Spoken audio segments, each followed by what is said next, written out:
Chris, what is our fifth main topic today? This one comes from Kevin. Greetings and salutations from Madrid. Ooh. Love the show, guys. Love Spain. I personally think you've been too hard on the book of Boba Fett. I thought it was a fun and exciting show with a terrific finale. That's cool. I know it's all subjective.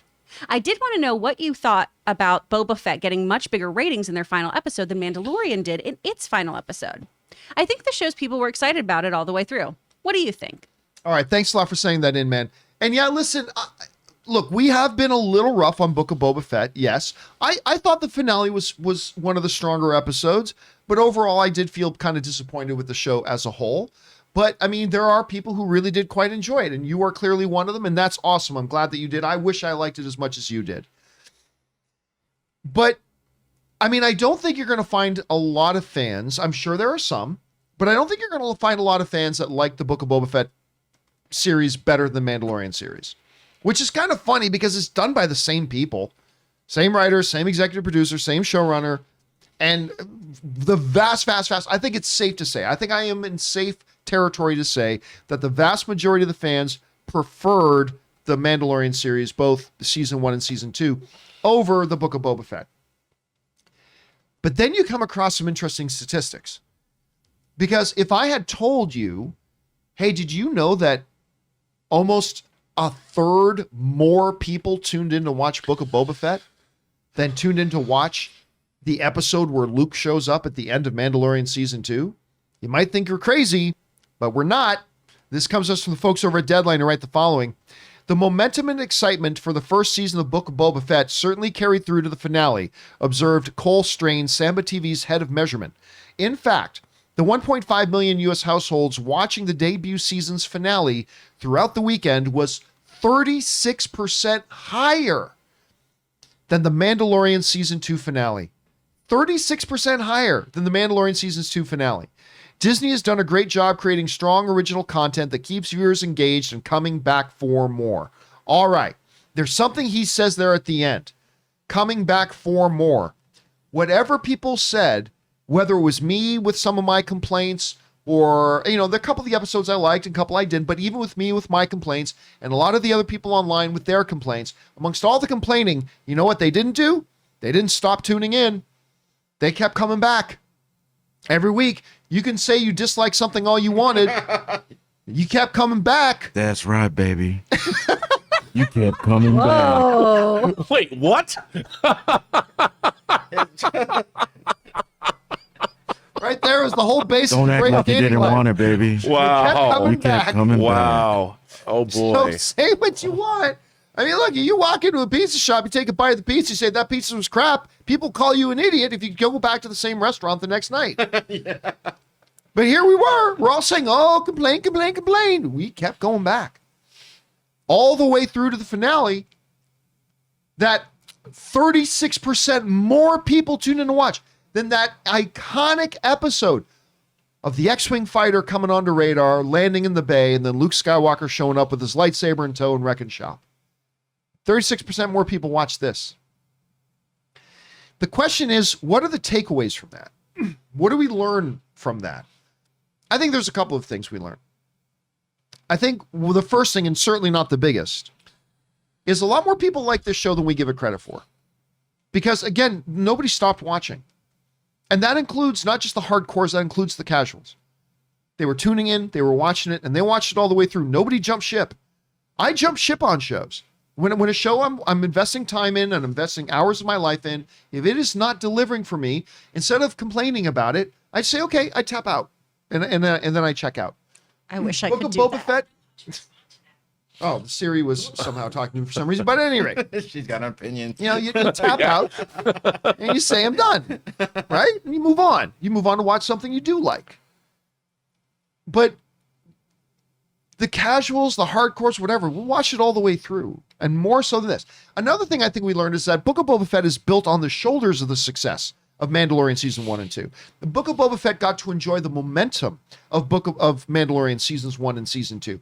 It was the beneficiary of that iconic last episode of Luke showing up. And that power, that momentum, that inertia brought everything in the Book of Boba Fett, and especially with Boba Fett's appearance in Mandalorian Season 2, which is one of the best episodes of Mandalorian, that all carried over. And I think a third thing is, with these short series, knowing that they're so short, and they are too bloody short, but it's like, it's got to get better.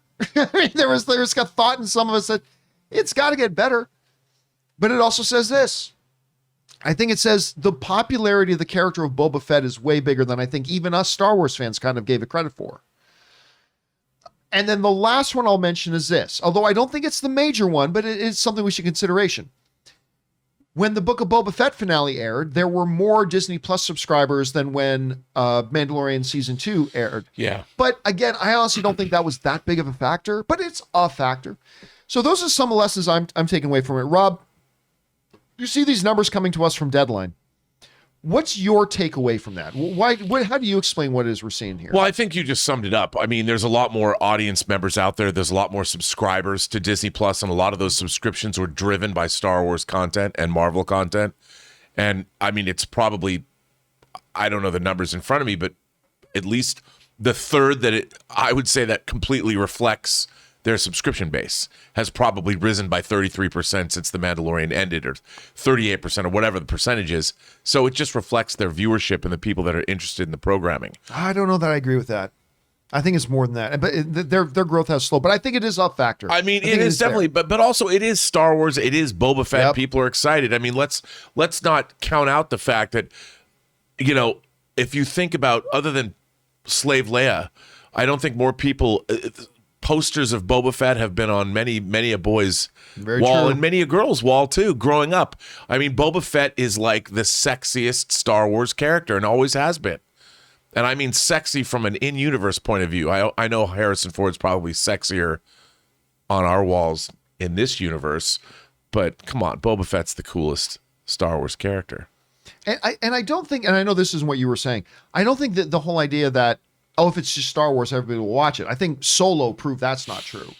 But I mean, you're right. I mean, this has been like an iconic figure that so many of us had posters of this up on our wall. And ships. I mean, one of my favorite things I own, I've got a die-cast Slave 1 that I will never, ever part with, that Code 3 made back in the aughts. There's also nothing that can actually compete with the Star Wars, like what's the Star Wars, everything like it gives you. There's nothing else on TV, I mean. Even if the episodes are bad, there's a lot of people that still watch it just because there's nothing else like it. I don't know. That's my opinion. And plus, it's Star Wars. I mean, I would watch it just because it's something to do with Star Wars. I mean, even if it's good or bad. Keep watching it even if you don't like it. I'm amazed that you guys can stop watching things. I'm still hate watching Riverdale. Hey, I still watch Star Trek Discovery. Right. I wish I could quit you all the time. Yes, but Manifest at least gives me joy. Well, and that's the thing. At least it gives you joy.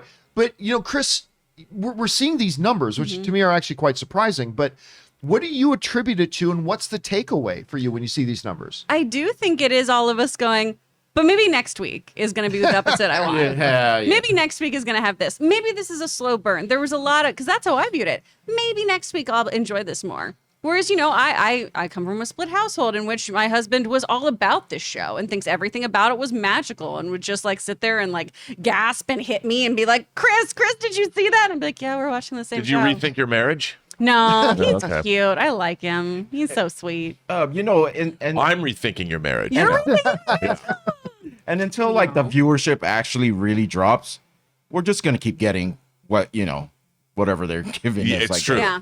I meant so this is a good and bad thing. Good for Disney that the viewers were higher than the Mandalorian finale. But for people who want better stuff, they're not going to do anything until they see that the numbers totally drop. Then here's a question. What can we, seeing these types of numbers on Boba Fett, what do we then expect from Mandalorian Season 3? Now, does this tell us that, like, if Mandalorian Season 3 numbers plateau, what does that tell us? Or do we think that this is just telling us that when Mando comes back, the show that everybody really likes, we're going to see the biggest numbers ever for this? What do you think we're going to see with that? Look, I think Star Wars as a brand, despite all of the hits that it's taken to its reputation with Rise of Skywalker and maybe this show, Star Wars is still one of the biggest brands, biggest franchises in the world. And I have to tell you, John, and I don't think I'm alone, I'm deliriously excited for Obi-Wan. Oh, yeah. My feelings about Book of Boba Fett have not affected my desire to see the Obi-Wan series one iota, even if it does take place entirely on Tatooine. The Cassian Andor series. I want to see that, dude. Yep. And I'm not thinking I'm going, well, I'm not going to tune in to Andor or Obi-Wan because I didn't like Boba Fett. I'm like, come on, man, it's Star Wars. I'll watch that shit. You'd have to like, I don't know, kill puppies on a Star Wars show before I'd stop watching it. And Obi-Wan has John lightsabers. Wick. Yeah, I mean, seriously, I think Star Wars is literally a franchise that has so much more goodwill than almost any other franchise because we all love it. We're all, despite what it does to us, it's not quite the abusive relationship that I've heard other people have been in their lives, but Oh, man. Boba Fett for me was a little close because I'm like, really, you really squandered my love of Boba Fett here. Well, I But mean, I'm gonna come back. they've got a big opportunity to recover big and fast with Obi-Wan. I mean, again, winning cures everything. It doesn't matter what certain people felt about Boba Fett. If Obi-Wan comes out and crushes it, it's all forgiven because winning cures everything. But it's not just Obi-Wan and Andor. There's still other stuff. That the Acolyte apparently is still in progression. And Ahsoka. I'm very excited about Acolyte. I'm very excited about Ahsoka, especially with the whole thing about with Thrawn and Ezra and all that kind of stuff. I was a big fan of Rebels. Personally, I think Rebels was Dave Filoni's superior product to Clone Wars. I know I'm in the minority of that amongst my Star Wars friends. But they got a big opportunity to recover from this. And I just think this is pretty big numbers. Anyway, guys, the question is for you. What do you think about this report and deadline saying that the finale for Book of Boba Fett actually had 36%?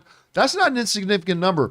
More viewers than the finale of Mandalorian Season 2. Do you think this is a trend we're going to see growing? Do you think now that means Obi-Wan is going to be the biggest viewed thing we've ever seen on Disney+? What happens when Mandalorian Season 3 comes along? What do you guys think about it? Jump down into the comment section below and let us know your thoughts. Hey guys, we want to take a moment and thank the sponsor of today's video, Peloton. Now listen, in the never-ending quest to try to stay in shape, one of the keys is to vary up your workout and your exercises to make sure you avoid losing your motivation and keep from getting burnt out from doing the same thing over and over again. Peloton has you covered. I know for me, one of the keys was getting my Peloton tread and using the Peloton app to get my varied workouts in. And Peloton just keeps pushing you forward with new classes, new music, new ways to keep your workouts fun and motivating. One of the newer offerings that has me personally really excited is their boxing classes. Peloton is stepping into the ring with its newest discipline, and you don't even have to have any gloves. Discover a fast, furious, and fun workout with Peloton instructors in your corner. Even if you've never boxed before, these classes will have you working up a sweat while working on the fundamentals of form, footwork, and fun combos that will keep you on your toes. Peloton has a workout for every day and every kind of schedule. So guys, right now, visit onepeloton.com to learn more. That's ONEPELOTON.com.